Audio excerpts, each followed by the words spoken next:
Il faut qu'au sein d'une évaluation structurante, excluante, nous fassions exister une évaluation pédagogique, incluante, qui fait progresser chacun des élèves. Alors pour cela, il y a à mon avis un certain nombre de conditions à réunir. La première condition, André l'a évoqué, c'est évidemment de sortir de la confusion de l'évaluation et de la notation. Je suis pas sûr qu'on en soit vraiment sorti de cette confusion-là. Il y a bien des collèges sans notes, etc. Mais dans l'imaginaire collectif, l'évaluation, c'est quand même très largement la notation, c'est-à-dire le chiffre, c'est-à-dire ce qui est quantifiable et mesurable. Ça, c'est un danger majeur parce que cela voudrait dire que ce qui n'est pas quantifiable et mesurable ne pourrait pas être évalué et donc, finalement, ne serait pas formé. Quand on parle de l'évaluation de l'éducation artistique et culturelle, de l'évaluation de la formation à la citoyenneté, de l'évaluation de la formation à l'autonomie, qui sont des objectifs extrêmement salutaires, comment les mesure-t-on? Peut-on les mesurer avec des chiffres? Sans doute pas, ou pas vraiment. On peut trouver des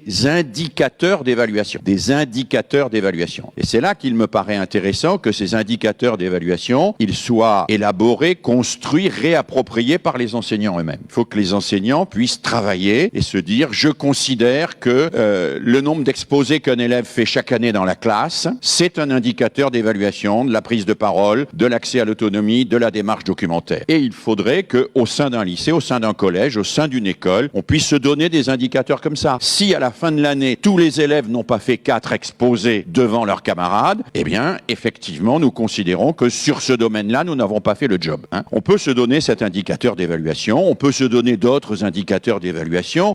Quel est le nombre d'élèves qui se présentent pour les élections de délégués? Quel est le nombre d'élèves qui vont aux formations à la citoyenneté? Quel est le nombre d'élèves qui empruntent des ouvrages à la bibliothèque? Combien de temps ils les gardent, etc., etc. On peut se donner des indicateurs de ce type. Et je pense que les enseignants ne sont pas assez hardis pour se donner des indicateurs alternatifs sur des questions qui sont déterminantes. Par exemple, le ministre nous a dit, et je pense qu'il a raison, qu'il faut former à l'oralité. Alors, bon sang de bois, former à l'oralité, prenons ça au sérieux. Combien d'élèves ont l'occasion de prendre la parole d'une manière préparée, structurée, devant leur classe au cours de l'année? Et est-ce que tous les élèves ont cette possibilité? Est-ce qu'ils ont tous été préparés à cela? Sinon, eh bien, le grand oral, ça apparaîtra effectivement comme une course de petits chevaux où un certain nombre de gens, un peu plus entraînés culturellement et familialement, réussiront mieux que les autres.